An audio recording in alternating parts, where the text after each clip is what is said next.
नमस्कार बच्चों, मैं नितेश पटेल आप सबका एक बार फिर से अपने YouTube चैनल अभेद ऑनलाइन क्लासेस पे स्वागत करता हूं। आज हम लोग बिहार बोर्ड के क्लास 10th के गणित विषय का पोलिनोमियल चैप्टर को पढ़ने वाले हैं, यानी बहुपद को पढ़ने वाले हैं। इस बहुपद में हम लोग को जानना क्या है, बहुपद के जो टाइप्स हैं, बहुपद के कौन कौन से प्रकार हैं, रैखिक, द्विघात, त्रिघात या उसके आगे भी और जो भी, उस सबको इसमें हम लोग को जानना है। उसके बाद से जो बहुपदों के लिए जब हम शून्यक निकालते हैं या बहुपदों का शून्यक निकाल के फिर उसकी सत्यता की जांच करते हैं, जो बिहार बोर्ड के एग्जाम के लिए काफी इंपोर्टेंट होता है, उसको इसमें हम लोग सीखेंगे। हो सकता है कि बहुपद के लिए 2 वीडियो का पार्ट बन जाए। ये पहला अगर पूरा इसमें कंप्लीट नहीं होगा, ज्यादा वीडियो लंबा होगा, तो इसका दूसरा पार्ट भी बनाया जा सकता है। तो चलिए देखते हैं। हम लोग को पढ़ना है पोलिनोमियल यानी बहुपद। इस बहुपद को जानने से पहले हम लोग 2 चीज पे थोड़ा सा विचार कर लेते हैं। एक होता है चर राशि, चर के बारे में, और एक होता है अचर के बारे में। थोड़ा सा इसके बारे में जान लेते हैं कि चर और अचर ये दोनों क्या चीज होता है। चर को हम समझते हैं ABCD ऐसे करके Z, मतलब जिसका मान निकालना पड़ता है, ये सब हो जाएगा। इसके अलावा और भी बहुत सारे जो सिंबल्स हैं, जैसे कि थीटा हो जाएगा, फाई हो जाएगा, या ऐसे ये साइन हो जाएगा, या अल्फा हो जाएगा, या बीटा हो जाएगा, ये गामा हो जाएगा। मतलब बहुत सारे जो अंग्रेजी वर्णमाला का जो 26 लीटर है, इसके अलावे भी बहुत सारे सिंबल्स इसमें हो सकते हैं चर में। और अचर में क्या होता है, अचर में जितने भी नंबर हम लोग पढ़ते हैं, जितनी भी संख्याएं, या एक सीधे तौर पर अगर हम कहें तो यहाँ हम इंटीजर का इस्तेमाल कर सकते हैं या पूर्णांक का इस्तेमाल यहाँ पर हम कर सकते हैं डायरेक्ट, क्योंकि पूर्णांक में पॉजिटिव और नेगेटिव और शून्य इसमें सभी शामिल हो जाते हैं, इसको कर सकते हैं, ठीक है। या हम यहाँ रियल नंबर का भी नाम दे सकते हैं, वास्तविक। अगर वास्तविक की बात करें तो उसमें परिमेय और परिमेय दोनों आ जाता है, ठीक है। तो यहाँ बस हम लोग ये समझ के चलेंगे कि कोई नंबर अगर दे दे, कोई पूर्णांक अगर दे दे, तो उसको हम अचर मान लेंगे। और जो ABCD मतलब अंग्रेजी वर्णमाला के जो 26 लीटर है, या इसके बाद भी और भी बहुत सारे जो सिंबल्स होते हैं जिसका इस्तेमाल गणित के क्षेत्र में होता है, उस सबको हम चर मान के चलते हैं। अब देखिए, जब ये दोनों मिल जाते हैं, ठीक है ना, जब ये दोनों मिल जाते हैं तो एक नए चीज का निर्माण होता है, और उसको कहते हैं हम बीजीय व्यंजक, जो हम अलजेब्रा पढ़ रहे हैं। सही मायने में क्या है, तो ये एक अलजेब्रा का ही पार्ट है, यानी बीजगणित। बीजगणित का ये सबसे इंपॉर्टेंट पार्ट है, क्योंकि इसमें जितना भी चीज हम लोग को पढ़ना है, अलजेब्रा का जोड़, अलजेब्रा का घटाव, गुणा, भाग, या अलजेब्रा का फैक्टर, ये सारा का सारा चीज बहुपद पे ही निर्भर करता है, और सारा बहुपद ही होता है। जब एक बीजीय व्यंजक को जब दूसरे बीजीय व्यंजक में जब हम ऐड करते हैं, तो सही मायने में जब वहां पे बीजीय व्यंजक के न कहने के बजाय अगर वहां पर हम बहुपद की बात करें तो और ज्यादा बढ़िया होता है, ठीक है। तो ये चीज, तो हम लोग ये अलजेब्रा में पोलिनोमियल को यानी बहुपद को पढ़ने वाले हैं। मैंने इसमें 2 चीज बताया, एक चर के बारे में और दूसरा अचर के बारे में। चर मतलब अंग्रेजी वर्णमाला में जो 26 लेटर है, या इसके अलावा जो भी सिंबल्स का इस्तेमाल होता है, जैसे कि alpha, beta, gamma, phi, psi, जो भी हो, उसका हम इस्तेमाल कर सकते हैं। और साथ में जो अचर होता है, यानी एक नंबर की बात होती है, नंबर कोई भी हो सकता है। और जब ये दोनों मिल जाते हैं तो एक चीज बनता है बीजीय व्यंजक, ये चीज बनता है बीजीय व्यंजक, ठीक है। अलजेब्रिक एक्सप्रेशंस, इसका निर्माण होता है। और जब ये हम लोग को मिलता है बीजीय व्यंजक, मतलब दोनों ये संयोग करके जब एक नया चीज बनाते हैं, तो वहां पे बीजीय व्यंजक उसका नाम रख देते हैं। लेकिन ये सारे बीजीय व्यंजक बहुपद नहीं होते हैं, मतलब कि इसमें से कुछ बहुपद होंगे, कुछ नहीं होंगे। उस बहुपद के लिए मतलब कोई भी बीजीय व्यंजक अगर बहुपद कहलाता है या उसको बहुपद का नाम देते हैं, तो किस आधार पे, किस नियम के आधार पर देंगे कि जो बीजीय व्यंजक है वो बहुपद है कि नहीं है। तो बहुपद के लिए किताब का जो फॉर्मूला है, जो अपना टाइप तरीका दिया हुआ है, वो तो अलग चीज है। मैं एक अलग तरीका से बता रहा हूँ कि अगर कोई बीजीय व्यंजक दिया हुआ, उसकी अगर पहचान करना हो कि वो बहुपद है कि नहीं, तो किस नियम पे, किस शर्त के आधार पर उसको कहेंगे कि ये बहुपद है या नहीं है, तो उसको थोड़ा सा हम लोग बढ़िया से समझेंगे। उसमें 3 नियम है, मैं तीनों नियम को लिख रहा हूं, ठीक है। तो यहाँ पे बहुपदों की पहचान कैसे करें, मतलब कि चर और अचर जब दोनों मिलके जब विजय व्यंजक का निर्माण करते हैं तो उसमें से जो विजय व्यंजक होता है वो कौन विजय व्यंजक बहुपद होगा या नहीं होगा, उसकी पहचान करने के लिए मैंने यहाँ 3 नियम को लिखा हुआ है।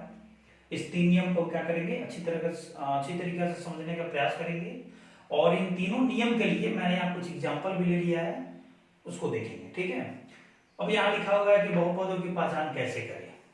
तो पहला नियम कह रहा है कि चर राशि, अभी हम सीखेंगे चर राशि क्या होता है। चर राशि करणी, ये पहचान है, यहाँ पे करणीगत होता है और ये पावर 2 3 4 5 इनका मान कुछ भी संभव है। चर राशि करणी में नहीं होना चाहिए। चर राशि का मतलब है कि अगर कोई बीजीय व्यंजक बन रहा है और उसमें जो भी हम चर राशि इस्तेमाल कर रहे हैं, चाहे x इस्तेमाल कर रहे हैं, चाहे y इस्तेमाल कर रहे हैं, या ABCD या कुछ भी इस्तेमाल कर रहे हैं, तो मान कभी भी रूट में मतलब करनी के फॉर्म में नहीं होना चाहिए। अगर करनी के फॉर्म में आ रहा है तो उसको हम बहुपद नहीं कर सकते हैं। ये पहला नियम कह रहा है। दूसरा नियम कह रहा है कि चर राशि हर में नहीं होना चाहिए। हर मतलब होता है जैसे कि बट्टा नहीं होता 5/4, तो यहाँ 4 क्या, नीचे को हम क्या बोलेंगे, हर बोलेंगे। तो चर राशि हर में नहीं होना चाहिए, मतलब नीचे नहीं होना चाहिए। अगर चर राशि मतलब x y z या ABCD अगर नीचे है, बट्टा में है, तो उसको भी हम लोग बहुपद नहीं बोल सकते हैं। तीसरा नियम क्या कर रहा है कि चर राशि का घात मतलब उसका पावर, जो चर राशि उसका जो पावर है एक पूर्ण संख्या होना चाहिए। देखिए यहाँ पर होना चाहिए क्या, पूर्ण संख्या। ये पूर्ण संख्या होना चाहिए। पूर्ण संख्या मतलब समझे बहुत पहले वाले वीडियो में बताया गया था कि जो 0 से आरंभ होता है, 0 1 2 3 4 5 ऐसे जाता है, उसको हम पूर्ण संख्या बोलते हैं। मतलब कि अगर कोई बहुपद या बीजीय व्यंजक बन रहा है और उसमें जो भी चर राशि है उसका घात अगर पूर्ण संख्या है तो ही उसको हम बहुपद का नाम दे सकते हैं। अगर पूर्ण संख्या नहीं है, और पूर्ण संख्या नहीं होगा तो नेगेटिव हो सकता है, नेगेटिव होगा तो भी उसको बहुपद नहीं कहेंगे। अगर बट्टा में होगा तो भी उसको बहुपद नहीं कहेंगे। तो अगर हम 3 नियम को अगर याद रखते हैं, इस 3 नियम का अगर हम इस्तेमाल करके किसी व्यंजक को कर देखते हैं, बीजीय व्यंजक को, तो वहां हम क्या कर लेंगे, पहचान कर लेंगे कि जो बहुपद है वो बहुपद कौन होगा या नहीं होगा। समझ में आ गया ये तीनों नियम। एक तो करनी में नहीं होना चाहिए, बट्टा में यानी नीचे नहीं होना चाहिए, और घात जो है पूर्ण संख्या होना चाहिए। किसके बारे में हो रही है, तो केवल चर के बारे में हो रही है। बस चर को ही देखना है, बाकी रूट में कोई अगर अचर है, रूट में है तो चल जाएगा, लेकिन चर का मान ही देखना है। जैसे यहां अगर देखें हम y² - 6, ये जो एक बीजीय व्यंजक बना y² - 6, क्या इसको हम बहुपद कहेंगे? इसको बहुपद कह सकते हैं, क्योंकि तीनों नियम को ही फॉलो कर रहा है। चर राशि करनी में नहीं होना चाहिए, चर राशि y है करनी में नहीं है, चर राशि हर में नहीं होना चाहिए, बट्टा में भी नहीं है, और चर राशि का घात एक पूर्ण संख्या होना चाहिए, पूर्ण संख्या 2। इसका मतलब ये बहुपद है, ये पहचान कर ले। अगर हम इस पे बात करें तो ये तो पहला नियम को ही फॉलो कर रहा है। करनी में नहीं होना चाहिए, तो करनी में है, मतलब ये बहुपद नहीं है। यहां अगर देखें तो चर राशि कहाँ है, बट्टा में है, नीचे है मतलब हर में है, मतलब ये भी बहुपद नहीं है। अगर हम इसकी बात करें तो 5x² + √6x + 4, अगर हम इस बहुपद की बात करें तो इसमें हम देख रहे हैं कि जो चर राशि यहाँ पे पावर 2 है, पूर्ण संख्या है, ठीक है। ये रूट में x नहीं है, रूट से ये बाहर है। मैंने अभी कहा कि अचर रह सकता है लेकिन चर रूट में नहीं, यानी करनी में नहीं होना चाहिए, मतलब ये बहुपद है। इन तीनों नियम को फॉलो किया। अगर हम यहाँ इसकी बात करें x³ - 4 x के पावर -2 +5, अगर यहाँ देखिए तो x का जो पावर है, ये पावर ये नेगेटिव है। नेगेटिव मतलब ये पूर्णांक हो गया, और यहाँ बोला गया है कि पूर्ण संख्या होना चाहिए, मतलब ये बहुपद नहीं होगा।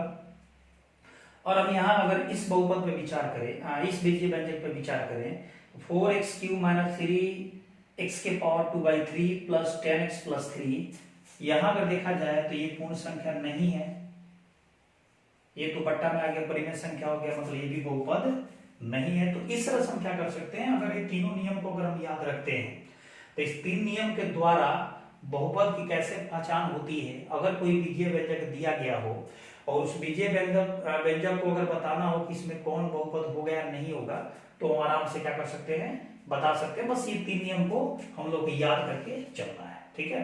एक तो करनी में नहीं होना चाहिए, बट्टा में नहीं होना चाहिए, और साथ में उसका जो घात है वो एक पूर्ण संख्या होना चाहिए। मैंने यहाँ एग्जाम्पल के माध्यम से भी समझा दिया है, ठीक है ना।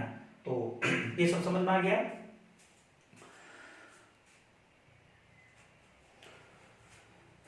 अब हम लोग को जानना है बहुपदों के प्रकार। तो यहाँ बहुपदों का जो प्रकार है, मतलब बहुपदों के यहाँ पे दो तरीका से उसको वर्गीकृत किया गया है, मतलब उसको बांटा गया है। पहला है पद के आधार पर और दूसरा है घात के आधार पर। ये जो है पद के आधार पे, ये बहुत आसान चीज है। ये इसको हम थोड़ा सा देख लेते हैं जल्दी में। ये जो चीज है रैखिक, द्विघात, त्रिघात, या आगे भी ऐसे बढ़ता जाएगा पावर के अनुसार। सही मायने में इस चैप्टर में, मतलब जो 10th का जो बुक है उसमें जो बहुपद दिया है, यही चीज हम लोग पढ़ना भी है, ये 3 को ही पढ़ना है। तो थोड़ा सा इसको पहले हम देख लेते हैं। पद का आधार पे नाम क्या दिया गया? पद मतलब जानते हैं कितने उसमें टर्म होंगे। तो पहला यहाँ दे रहा है एक पदी बहुपद। अब एक पदी, यहाँ एक मतलब जिसमें एक पद हो, मतलब कि वैसा बहुपद जिसमें एक पद हो उसे हम एक पदी बहुपद का नाम देंगे। जैसे 5x, ये क्या हुआ? एक पदी है। केवल 5 अगर करते हैं तो ये तो अक्षर में चला जाएगा। खैर अभी तो उसको देखेंगे, एक और भी होता है अक्षर बहुपद या शून्य बहुपद, उसको बाद में देखेंगे। ये 5x हो गया, या 4y हो गया, या 4y² हो गया। ये देखिए, इसमें भी एक पद, इसमें भी एक पद, इसमें भी एक पद, मतलब कि वैसा बहुपद जिसमें क्या हो, सिर्फ एक पद हो, उसे हम एक पदी बहुपद का नाम देंगे। ठीक इसी प्रकार हम द्विपदी का भी बता सकते हैं कि द्वि मतलब दो, वैसा बहुपद जिसमें दो पद हो उसे हम द्विपदी का नाम देंगे। अब दो पद कहने का मतलब कि 5x + 4 ये द्विपदी है। एक पद दो पद द्विपदी हो गया। लेकिन अगर 5x + 7x हो तो इसको हम द्विपदी नहीं कर सकते हैं। इसलिए नहीं कहेंगे कि दोनों एक समान है, मतलब इसको जोड़ के हम 12x कर दें तो ये बन जाएगा एक पदी। इसलिए 5x 7x को हम 5x + 7x को हम द्विपदी नहीं कहेंगे। द्विपदी तभी होगा जब दो पद अलग अलग दिया हो। जैसे ये अलग है, ये अलग है, तो इसको द्विपदी कहेंगे, इसको द्विपदी नहीं कहेंगे। ये सही मायने में दिख तो रहा है दो को, लेकिन है एक पदी, ठीक है। अब जो तीसरा है त्रिपदी। त्रि मतलब होता है तीन, मतलब ऐसा बहुपद जिसमें 3 पद हो उसे हम त्रिपदी बहुपद का नाम देंगे। इसी तरह जो 4 पद होगा उसको चतुर्पदी का नाम देंगे, 5 होगा तो 5 पद वाला कर देंगे। मतलब ये जितना भी टर्म होगा उस पोलिनोमियल में, उस बहुपद में, उस नाम के आधार पर ही उस बहुपद का नाम यहाँ हो जाएगा, ठीक है। तो ये सब समझ में आ गया होगा। अब हम लोग को ये जानना है घात के आधार पे, ये सबसे इंपॉर्टेंट चीज है। अब घात के आधार पे इसमें पहला क्या दिया है? रैखिक बहुपद, जिसको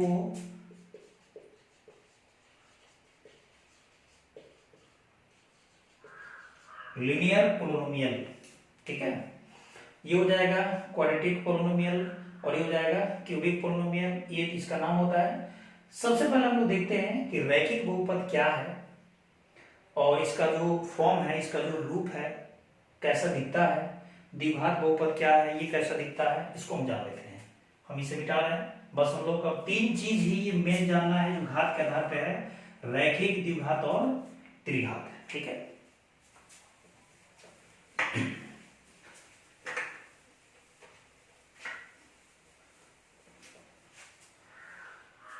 अब देखिए यहां पे मैं यहां लिख रहा हूं रैखिक बहुपद, या मैं लिख रहा हूं द्विघात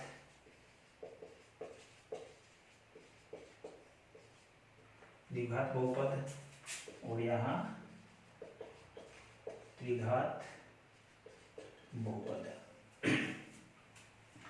बस घात के आधार पे जो सबसे इंपॉर्टेंट है ये 3, रैखिक, द्विघात और त्रिघात, यही हम लोग को जानना है। अब सबसे पहले हम क्या करते हैं, इसकी फॉर्म के बारे में विचार कर लेते हैं। ये इसका रूप कैसा होता है, ये कैसा दिखता है। तो ये होता है ax + b का, जहां a बराबर नहीं 0, इस फॉर्म का होता है। ax + b जहां a बराबर नहीं 0।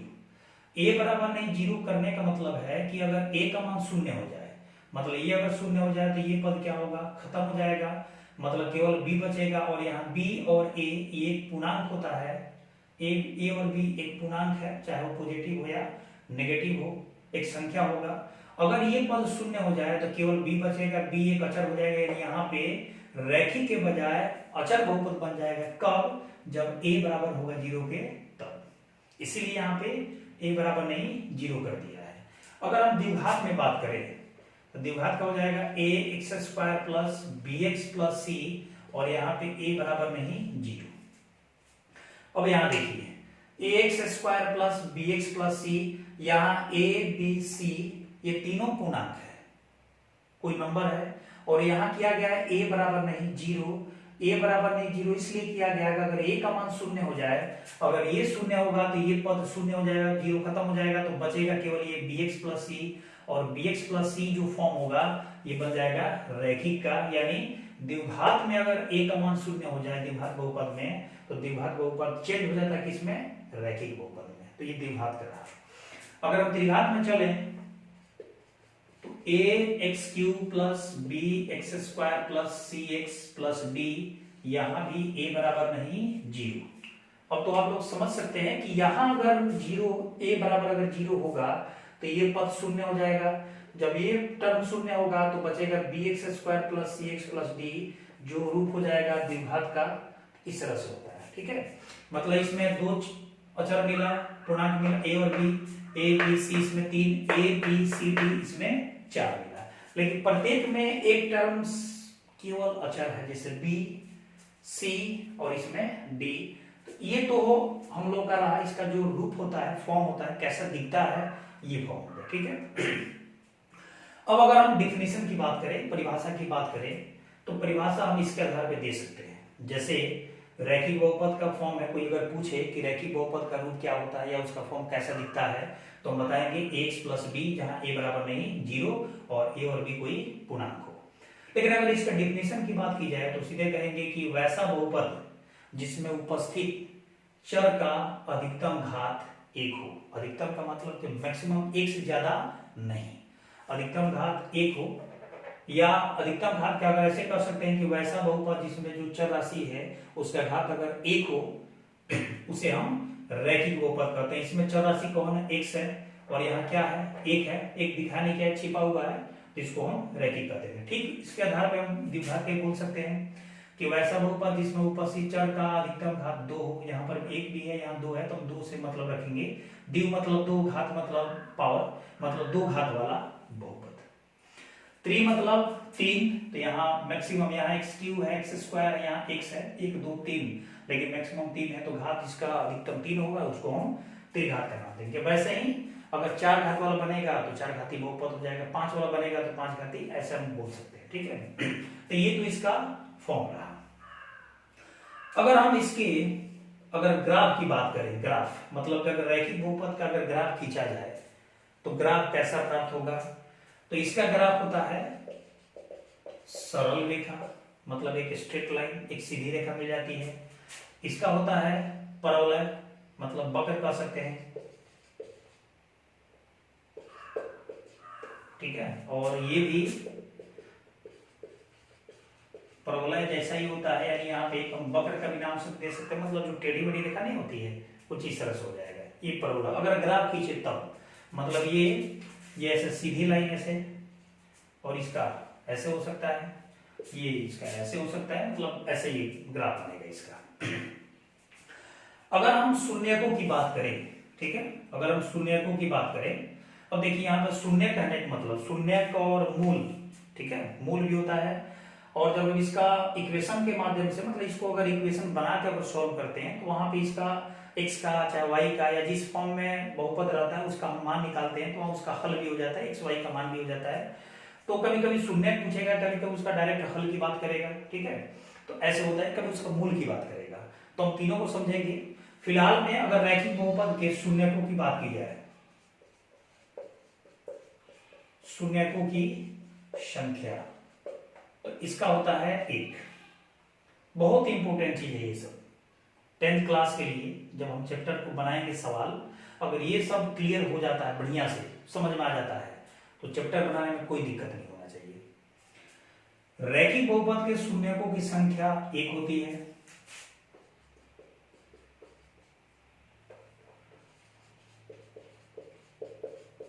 शून्यकों की संख्या इसमें 2 होती है, मतलब द्विघात पावर 2 है मैक्सिमम, तो 2, तो यहाँ पावर 1 है तो 1। ठीक इसी तरह तो हम इसका बता सकते हैं, शून्यकों की संख्या बराबर 3। यहाँ कितना होती है? 3 होती है। बहुत जरूरी चीज है ये, शून्यकों की संख्या। ये अगर ऐसे कर दे कि रैखिक बहुपद के मूलों की संख्या कितनी होती है, मूल, तो हम कहेंगे 1। द्विघात बहुपद के मूलों की संख्या कितनी होती है, तो कहेंगे 2। और त्रिघात बहुपद के मूलों की संख्या कितनी होती है, तो कहेंगे 3। अब हम इसकी बात थोड़ा सा, ये चूंकि आसान हो जाता है, हम लोगों को ज्यादातर इन दोनों के बारे में ही पढ़ना पड़ता है। ये तो खासकर मतलब लगभग हर जगह मिल जाता है, जो द्विघात बहुपद है। शून्यकों की संख्या, इन दोनों में शून्यक जो होते हैं, 2 शून्यक होते हैं, इसमें एक होता है अल्फा और एक होता है बीटा।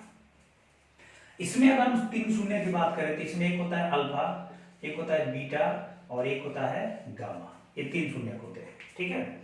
इसको हम कुछ मान सकते हैं, अल्फा मान सकते हैं, बीटा मान सकते हैं, कुछ ही मान सकते हैं, एक ही होता है, कोई भी ले सकते हैं। लेकिन द्विघात में 2, एक अल्फा और एक बीटा, इसमें अल्फा बीटा और गामा, ये चीज होता है। इतना तो समझ में आ गया कि रैखिक बहुपद का ये फॉर्म, शून्यकों का नंबर, इसका जब ग्राफ खींचेंगे तो कैसा होगा, ये चीज हो गया। अब देखिए, अगर हम इसमें शून्यक अगर निकालें, ठीक है, इसका अगर हम शून्यक निकालें, शून्य का मतलब होता है ना कि जो उसमें चर राशि है, उस चर राशि का मान क्या हम रखेंगे ताकि उसको उसमें रखने के बाद इस पूरे का मान शून्य आ जाए।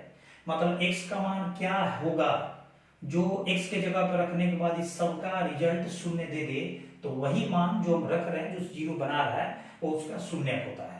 तो यहाँ शून्य का मतलब हम x का मान या मूल भी कर सकते हैं, तो x बराबर हो जाएगा, अगर इसको हम सॉल्व कर देखिए, ax प्लस b, ये रैखिक है, इसका हम शून्य निकाल रहे हैं, तो शून्य का मतलब है कि यहाँ इसका मान क्या रखेंगे कि पूरे का मान 0 आ जाएगा।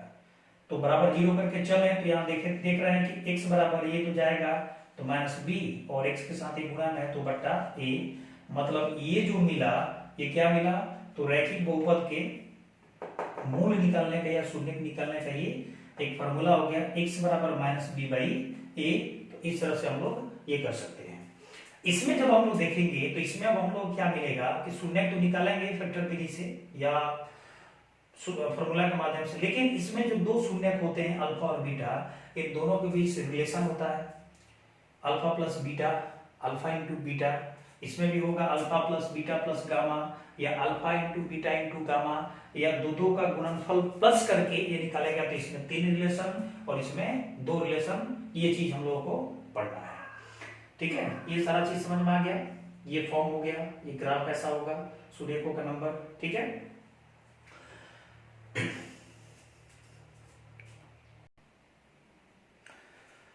अब यहां ध्यान दीजिए, द्विघात बहुपद ax² plus bx plus c, जहां a बराबर नहीं 0, ये तो इसका फॉर्म हो गया।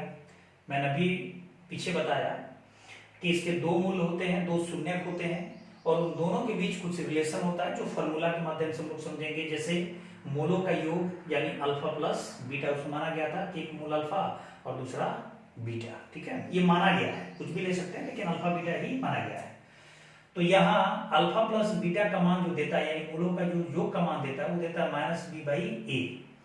तो माइनस मैंने यहाँ बाहर कर दिया है, b क्या है, तो यहाँ देखा जाए तो x का ये गुणांक है, कोएफिशिएंट x का ये गुणांक है, तो माइनस ब्रैकेट में, और b के लिए मैंने लिख दिया है x का गुणांक, बट्टा a क्या है, तो ये तो पता है x² का गुणांक, x² का गुणांक।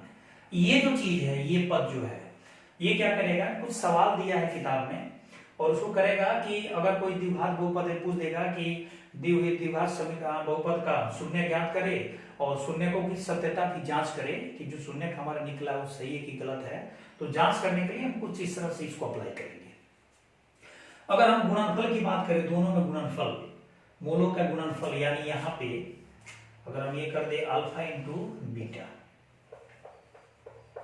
अल्फा इंटू बीटा, तो अल्फा इंटू बीटा का मान होता है, मतलब अल्फा इंटू बीटा का मतलब क्या, अल्फा गुणे बीटा, तो हो जाएगा c/a।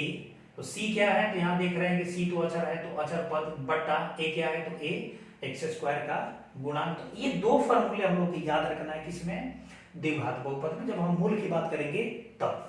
यहां से एक तीसरा फॉर्मूला हम चाहें तो निकाल सकते हैं जिसमें सवाल बहुत ज्यादा देता है, जैसे कि 1/अल्फा प्लस 1/बीटा का मान क्या होगा। ये तो डायरेक्ट इस तरह से सवाल आएगा, लेकिन हम चाहें तो इसको फॉर्मूला के माध्यम से भी समझ सकते हैं। तो 1/अल्फा प्लस 1/बीटा का मान क्या होगा, तो अगर हम अल्फा और बीटा का लघुत्तम निकालें तो अल्फा इंटू बीटा, अगर इसको हम सॉल्व करें तो ये हो जाएगा बीटा प्लस यहाँ हो जाएगा अल्फा। तो बीटा प्लस अल्फा या अल्फा प्लस बीटा, कोई दिक्कत नहीं है, बस क्रम का अंतर है, चिन्ह तो वही है, और अल्फा इंटू बीटा। अब हम देख रहे हैं कि अल्फा प्लस बीटा का मान ऑलरेडी मिला है -b/a, तो यहाँ कर देते हैं -b/a बट्टा अल्फा इंटू बीटा का मान भी मिला है c/a, तो c/a, a से a कैंसिल, तो यहाँ मिला -b/a। तो एक फॉर्मूला हम लोग को यहाँ से भी मिल गया कि 1/अल्फा प्लस 1/बीटा का मान हम चाहें तो डायरेक्ट -b/a इस्तेमाल कर सकते हैं।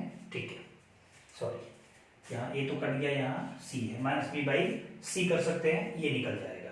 तो इस पे सवाल बहुत ज्यादा बनते हैं, एग्जाम में भी कई बार आ चुका है सवाल, तो इसको भी हम लोग याद रखेंगे। तो ये द्विघात बहुपद के लिए मात्र इतना ही पढ़ना था हम लोगों को, हम लोग इसको देख लीजिए। अब हम लोग देखेंगे कि जो त्रिघात बहुपद में 3 मूल होते हैं, अल्फा बीटा और गामा, उन तीनों के भी जो रिलेशन बनता है, जो फॉर्मूला बनता है, वो चीज क्या होता है उसको देखेंगे। अब इस पे ध्यान दीजिए, त्रिघात बहुपद के लिए x³ plus bx² plus cx plus d, जहां a बराबर 0, ये तो उसका फॉर्म है। अब इसमें क्या, इसके पहले भी मिला है कि इसके जो त्रिघात बहुपद, इसमें 3 मूल होते हैं, कौन कौन, तो एक अल्फा, एक बीटा और एक गामा। तो उन तीनों के बीच क्या क्या रिलेशन बनेगा, पहला है alpha plus beta plus gamma. Alpha मतलब तीनों मूलों का योग बराबर होता है -b/a माइनस, और b क्या है, तो b अगर यहाँ देख लें तो x² का गुणांक है, तो मैंने यहाँ लिख दिया है x² का गुणांक बट्टा a क्या है, तो a x³ का गुणांक है, ये हो गया। फिर इसमें संबंध नया बनता है कि दो मूलों को लेकर गुणा करके फिर जोड़ा गया, जैसे alpha into beta plus beta into gamma plus alpha into gamma बराबर ये c/a, c क्या है, तो x का गुणांक, और नीचे a क्या है, तो x³ का गुणांक, ये भी हो गया। तीसरा जो है alpha into beta into gamma, मतलब तीनों का गुणा कर दिया गया, तो -d/a माइनस, और d क्या है, तो अचर पद, तो माइनस मैंने ब्रैकेट में कर दिया अचर पद बट्टा x³ का गुणांक, ये त्रिघात के लिए होता है। और हम जब तक ये फॉर्मूला को याद नहीं रखेंगे तब तक हम अप्लाई करके हम लोग बना नहीं सकते हैं। तो सबसे जरूरी है कि आप सब इस फॉर्मूला को अच्छी तरीके से याद रखें, और एग्जाम में इस बहुपद से, चाहे द्विघात या त्रिघात है, उससे हमेशा क्वेश्चन पूछे गए हैं, और पूछेगा भी, क्योंकि बहुत इंपॉर्टेंट पार्ट हो जाता है ये बहुपद के लिए, या कह सकते हैं अलजेब्रा के लिए। ये तो हम लोग सीख लिए। अब हम लोग को ये जानना है कि मूल रहेगा, जैसे यहाँ पे हम लोग तो द्विघात बहुपद था या त्रिघात बहुपद था, तो हम लोग मूल ज्ञात कर लिए, अल्फा बीटा गामा सब निकाल लिए। लेकिन अगर मूल ही दे दे पहले ही, और उससे पूछे कि द्विघात या त्रिघात बहुपद कैसे बनेगा, तो उसके लिए क्या फॉर्मूला है, कैसे उसको बनाएंगे, ये हम लोग जान लेते हैं। अब हम लोग इस फॉर्मूला पे अगर विचार करें, जैसे मैंने अभी कहा कि अगर कोई द्विघात बहुपद या त्रिघात बहुपद देगा तो हम मूल ज्ञात कर सकते हैं। लेकिन अब उल्टा देखना है कि अगर मूल ही पहले दे दे और पूछ दे कि वो मूल का जो द्विघात या त्रिघात बनेगा वो बहुपद कौन सा होगा, उसको कैसे बनाएंगे, तो उसके लिए यहाँ पे ये फॉर्मूला बताया गया है कि द्विघात बहुपद बनाना हो, जब उसके दोनों मूल ज्ञात हो, अल्फा का मान भी दिया हो, बीटा का मान दिया हो, तो हम लोग इस फॉर्मूला को अगर अप्लाई करें इस फॉर्मूला पे, तो हम द्विघात बहुपद बना सकते हैं। बस करना क्या है कि यहाँ देखिए x² minus alpha plus beta into x plus alpha into beta, ये फॉर्मूला है। अल्फा प्लस बीटा पता है मूलों का योग, अल्फा इंटू बीटा पता है मूलों का गुणनफल। और रही बात यहाँ x² की, जो चर राशि इसमें इस्तेमाल किया गया, यहाँ पर x इस्तेमाल किया गया, जरूरी नहीं है आपको जिस फॉर्म में मन करे, जिस चर राशि के फॉर्म में मन करे, x के फॉर्म में मन करे या y के फॉर्म में मन करे या कोई और भी चर राशि लेने के मन करे, तो आप सब अप्लाई कर सकते हैं। लेकिन ज्यादातर किताब में x y का इस्तेमाल होता है, इसलिए मैंने यहाँ पर x का इस्तेमाल किया हुआ है। तो इस फॉर्मूला से हम क्या कर सकते हैं, द्विघात बहुपद को बना सकते हैं। अब हम त्रिघात बहुपद की बात करें तो इसमें जानते हैं कि एक अल्फा, एक बीटा, एक गामा होता है, और तीनों के बीच 3 रिलेशन मिलता है, अल्फा प्लस बीटा प्लस यहाँ छूट गया, alpha plus beta plus gamma. फिर एक होता है कि दोनों का गुणनफल करके बीच में प्लस किया है, और एक तीनों का गुणनफल। तो अगर ये पता हो, मतलब तीनों मूल पता हो, तो ये निकाल लेंगे, फिर ये निकाल लेंगे, फिर ये निकाल लेंगे। और यहाँ एक्स क्यू एक्स स्क्वायर, ये एक्स के जगह पे कुछ और भी चर राशि का इस्तेमाल करके बनाए तो इस फॉर्मूला से हम क्या कर सकते हैं, त्रिघात बना सकते हैं। ठीक है, तो इतना सारा चीज जो था हम लोग आज बहुपद में पढ़ना था। जो बहुपद का प्रकार था, बीजीय व्यंजक होता है, तो उसको कैसे पहचान करेंगे कि वो बहुपद होगा या नहीं होगा, उसके लिए मैंने 3 नियम बताया। फिर मैं तीनों को पद जो बहुपद था उसको घात के आधार पे या पद के आधार पे उसको वर्गीकृत किया, पद के आधार पे मैं बताया। फिर घात के आधार पे हम लोग जो 3 इंपोर्टेंट था, जो रैखिक द्विघात और त्रिघात, उसके लिए हम लोग सीख लिए हैं। ठीक है, तो इतना चीज ही हम लोग को जानना है। अब इसका जो अगला वीडियो आएगा उसमें हम लोग जो चैप्टर को सॉल्व करेंगे, तो उसमें सारा चीज लाइन बाय लाइन क्लियर हो जाएगा। ठीक है, तो इस वीडियो में बस इतना ही। और ये वीडियो अगर अच्छी लगे तो इसको आप सब लाइक भी करें, दोस्तों के पास शेयर भी करें, और साथ में हो सके तो सब्सक्राइब भी करें। अगर सबके पास ये वीडियो जाता है, सारे लोग अगर इसको देखते हैं तो सबको लाभ मिलेगा। ठीक है ना।